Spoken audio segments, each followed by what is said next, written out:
গরম গরম খাইয়া দেখো কিরকম লাগে হাতের বাঙ্গানো আখের গুড় দিয়ে।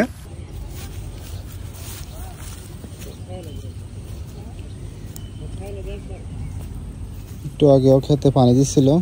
গতকাল রাতে অনেক বৃষ্টি হয়েছে, সকালে অনেক বৃষ্টি হয়েছে, কিন্তু বৃষ্টি হওয়ার পরেও যেহেতু ক্ষেতগুলো হচ্ছে কিছুদিন পরে চাষ করা হবে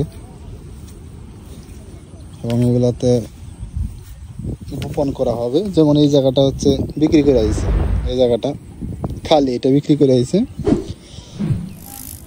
এগুলো হচ্ছে গতকালকে নিচে নিয়ে ভাঙ্গে হচ্ছে লাগাই ফেলছে। এখন কত সুন্দর হয়েছে, হ্যাঁ এখন লাগানো যাবে, সুন্দর হয়েছে। ঘাসও কিন্তু কমে আছে এবং এই বীজগুলা সবগুলা এক সাইজের, কত সুন্দর। আর এই পাশের গুলা হচ্ছে আরেক জাত, কয়েক ধরনের পালানো হয়েছে, চিকন মোটা, যে এইগুলা কিন্তু আর একটু মোটা এবং এগুলা একই সাথে পালানো হয়েছিল কিন্তু বীজ হচ্ছে অন্যটা। কয়েক জাতের কয়েক রকমের ধরনের বীজ পালানো হয়েছে। আবার সামনে যেগুলো আছে এগুলা কিন্তু আরেকটা। আবার এই পাশে দেখেন, এই পাশে কিন্তু আবার নতুন ফালানো হয়েছে। এর মধ্যে আবার দুইটা ভাগ আছে, এটা একটা আবার এটা একটা।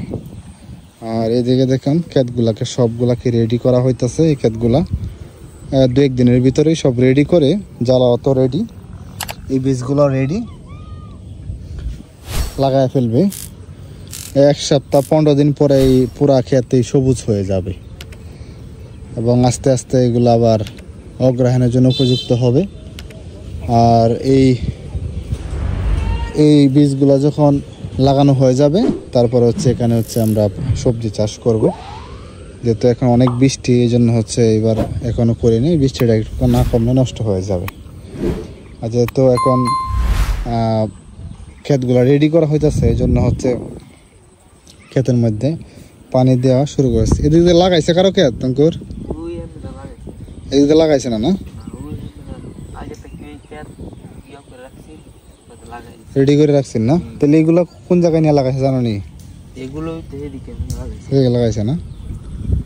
বুঝতে পারছি। বন্ধু কেউ মাছ টাছ মারে অঙ্কুর? কোন গাতে? গাতাতে কচুরি বানাগুলো পরিষ্কার করতেছে, পরে দা মারবো। এই কলা ছড়িটা আরো 1 মাস পরে খাওয়া যাবে। এগুলো হচ্ছে সাগর কলা। এনা অনেকগুলো হয়েছিল, সবগুলো তো খাইয়ে ফেললাম। এত ভালো খাইতে চাই না, এত ভালো লাগে না, আমি অত পছন্দ করি না। তবে সরফি কলার থেকে হচ্ছে চাম্পা কলাটা আমার খুবই ফেভারিট।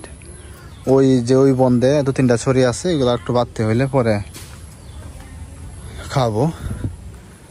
আর এইদিকে বাড়িতে হচ্ছে আজকে হচ্ছে ফাইনালি 2-3 দিন পরে তালের পিঠা তৈরি করতেছে। কতটা কইছে তোমার তালের পিঠা? মাত্র 1 করা গেছে। ও মা, শ্রেয়া আশা বলছে নি? শ্রেয়া গন্ধে আশা। হ্যাঁ শ্রেয়া গন্ধে আশা দেখি তারা খাইতেছে, বানাইতেছে। গরম গরম খাইয়াছ? শান্ত একটা খাইয়া দাও, কেমন হইছে? অনেক স্বাদ হইছে না? বাগনি একটা খাও, অঙ্কুর একটা খাও, খাও অঙ্কুর একটা খাও, নাও খাও। গরম গরম খাইয়া দেখো কিরকম লাগে। খাও প্রীতম খাও। পিঠাগুলো তো দেখতে খুব সুন্দর হয়েছে, চমৎকার। বাগনিয়া শ্রিয়া, তুমি গরম গরম সবাই লাগেছ কেমন?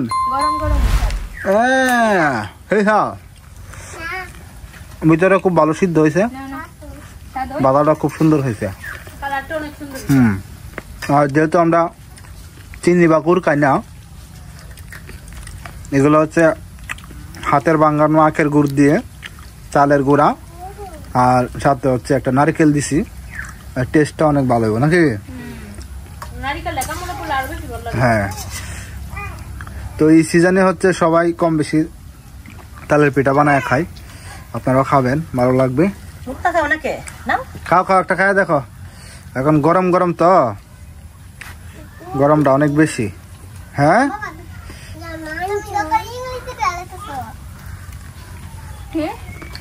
ইংলিশ গেছে। হ্যাঁ খাও, গরম লাগে, গরম দই খাইতে পারলি গো, দি আস্তে খাও, ঠান্ডা করে খাও।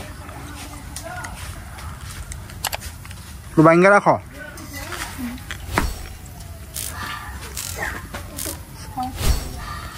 দিদা গরম লাগে? ভালো লাগেনি? সিয়া কইতে গন্ধটা পাইলো?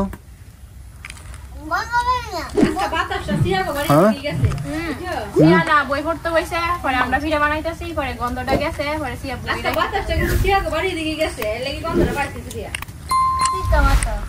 সর্বনাশ। সিয়া তো না খায়া খায়া শর্ট ফেলাই দিব, খায়া শর্ট ফেলাই দিবা নি? ভালো লাগে তো? সিয়া কয় টাকায় তারবা? আর এগুলা হচ্ছে এই আটা ময়দার থেকে চালের গুঁড়োটা ভাঙ্গায় নিজে নিলে এটা আরো খাইতে ভালো লাগে, টেস্টি বেশি হয়।